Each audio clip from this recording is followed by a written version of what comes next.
Hello mga Kananay TV Vlogs. So for today's video is papakita ko po sa inyo mga Kananay TV Vlogs kung paano ginawa ng nanay ko ang bulad or buwad or tuyo. So ang ginawa niya pong buwad or bulad is tamban, sariwang-sariwa po. Tapos nanapo kasi nanay ko doon daw sa Kawayan. Tapos dinamihan niya pagbili ng tamban dahil gagawin niya ng bulad or tuyo. So, papakita ko po sa inyo mga Kananay TV Vlogs kung paano ginawa ng nanay ko yung tuyo or bulad. So, please watch the video. So, karon di ay guys. Ato pag sanay. Ato pag sanay. I-vlog po na eh. Ikaw ano, ansay magbuhat ron. Tabi ni mo. Sige. Muna pagpakas o isda. Anak, magbakas o isda. Sige daw. First step. Ingon ini pagpakas o isda. Igna ini. Anak. Anak. Arong kamao ka. Isip ka muna guys.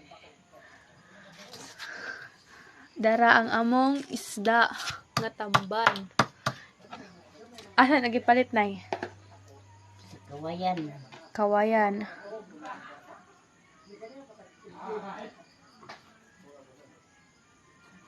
Yung sa tawagan na ka ng Gipakas. bakas. Dili. Naman. Yung sa tawagan na, pagkuha ba ng tamban ba? Nanapo. Nanapo. Tagpiso ang buok. Nanapo sa Kawayan. Nagpadarami guys. So, yung na pag pikas sa tamban. Ibuwad.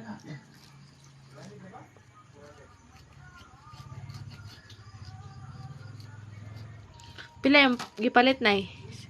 75. 75 niya. 75 pieces po na. Kahit tagpiso man. Lamig na ni guys. Buwaron. Tao, labas pa. Unsa ilhanan sa labas na isda na eh? Kay kining haniga pang mata. Ikaw kay sa labas pa rin ka na kanisigan. Nansigan mata na ilabas pa rin ka na palayo ta guys. Kay nagdarabay ko serious nanay guys.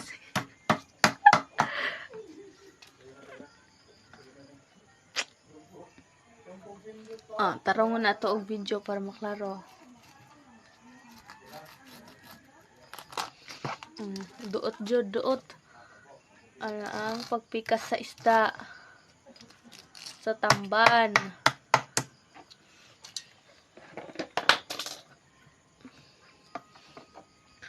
Tarong nga ay.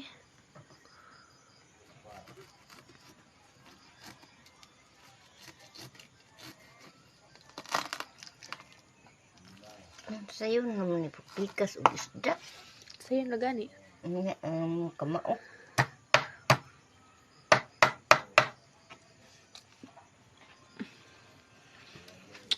So, bye-bye!